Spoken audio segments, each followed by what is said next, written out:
Davis was not. Late scratch, lower back tightness. Russ, spotting up in the corner, getting fouled and making it?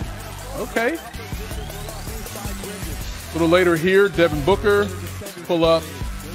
No shock that he makes that. He does that for a living. How about LeBron?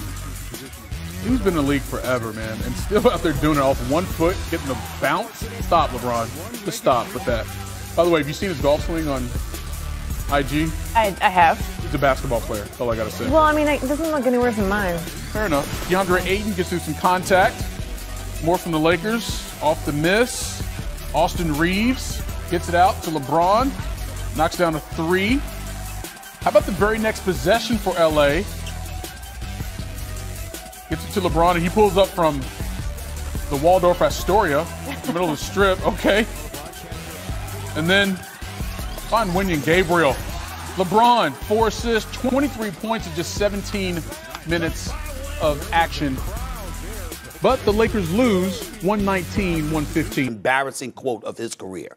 Okay, can't say that. Just can't. Number 2 with Anthony Davis. Anthony Davis, my brother, everyone knows you are a superstar talent. You are a superstar caliber player that can make a difference on any team that you are on the court for. No matter what anybody says about you, whether it's Charles Barkley calling you street clothes or somebody else having something to say, the only thing anyone can say about you and the only thing anyone has said about Anthony Davis is that you're always injured. Period. There's nothing else that anybody said. They've never questioned his character. They've never questioned his work ethic during the season. They've never questioned, the kind of person he is. Nothing like that. We never would do that, Anthony Davis. We're only saying you're always hurt. And guess what? That happens to be factual, particularly over the last 2 years where you've missed a minimum of 32 games each of the last 2 seasons, okay? Anthony Davis is in the lineup this year. The Lakers are, at the very least, in the playing game. They're playing tomorrow. Book it. They're playing tomorrow or later on this week if Anthony Davis is on the court. Regardless of all the troubles they had, they're playing in this game because that's how impactful and great Anthony Davis is. The fact is, you haven't been healthy, and there are people who question what level of commitment he gives to his strength and conditioning during the offseason to prepare it. There are guys, and I was saying this to this wonderful person that I had dinner with last night when we were talking about this stuff. There are guys who get ready, and then there are guys who stay ready. Yeah. LeBron James stays ready. Yeah. Floyd Money Mayweather stays ready. Kobe, God rest his soul, stayed ready. Okay? Michael Jordan stayed ready. And then you have people who show up when it's time to get ready. I get it. But they haven't been living like they stay ready. Anthony Davis is one of those guys that looks like he's getting ready as opposed to somebody who stays ready as it pertains to his conditioning and his strength. And that is why people question his durability. It's the only question anybody has labeled in his direction. But it is a legitimate question, and you have to live with that because we have history right in front of us. No, he missed 42 games this season, which is half of the season. Yeah, Big Perk, I was staying ready when I was in the gym 5 a.m. this morning. Your thoughts? I hear that. Yeah, Molly. That's how you got to do it. I wasn't, though. I wasn't staying ready. Neither was I. Neither was I. I was asleep. 4:30, the alarm went off, and I said, Molly, I was asleep. Yeah. Are you going to be out? Kendrick Perkins and I are trying to work on that James Harden diet. That's what we want to work. We want to work on the James Harden diet. You be in the gym, we go work on the James Harden diet. Let me just say one thing real quick, though. If you work out in the morning, there's no excuses. I find if you wait till the end of the day, there's always an excuse not to do it. That's why I get up in the morning. Very inspirational, man. Whatever. Go ahead, Perk. Go ahead, Perk. That's a great point. You know what? I do think the pairing of LeBron James and Anthony Davis could bring a title back. I really do. Look, LeBron James, at the age of 37, averaged 30 points a night. He's still giving these young boys in the league that work. And if Anthony Davis, and I get it, Stephen A., it's a big if because of his history, as far as his injuries and things of that nature. But if AD could stay healthy, Yes, those two combined healthy, yes, they could win a championship. But it all depends on what we talked about at the top of the show. What is the front office going to do? What is LeBron James going to do? Because he played a role in assembling this team that they had this year too. So he can't get off the hook as well. And I love LeBron. I love what he brought to the floor, brought to the table on the floor. I didn't like his offseason additions off the court. That's another story. But it comes down to what is Rob Pelinka, how they're going to construct this roster, what culture they're going to bring in. And I get it. It's a lot of ifs. But I'm not giving up on these two far as them being able to handle their business and deliver a championship, because LeBron James is not going anywhere anytime soon. The same stuff that he showed us this year, he's going to show us next year. The way that he played at the extremely high level, if the Lakers had a better record, we would actually be talking about LeBron James as an MVP candidate. That's Steve true. A. I totally agree with you. I was doing my All-NBA list, and I said to myself, I get it.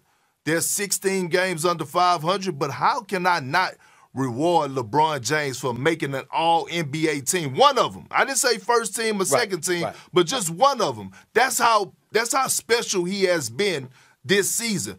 But look, to Anthony Davis' injuries, I get it. We want availability. And you and I had this conversation over this weekend, right? Yep. You and I had this conversation over this weekend. Yeah. You know, it's certain injuries, though, that he had, and I had to think about Freak injuries. That was kind of unfair to him.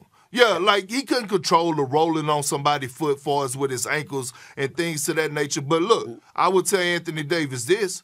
If you're going to go out there and talk that noise and say, yes, we can win another chip and we can do something. Do the Lakers need to move on from Anthony Davis? Stephen A. is right about one thing. He's always hurt. He's always hurt. And he was hurt with New Orleans a lot, too. So he's always hurt, and you're paying him a fortune, and he's a little older, and you got to wonder about his long-term. I agree with that. Fair. But from a talent perspective, they did win a championship a year and a half ago. Yeah. From a talent perspective, you cannot trade him. All right? If he's healthy and raring to go, I could make the argument he's a top 5 player in the NBA. With Giannis, Durant, I still have to put LeBron there.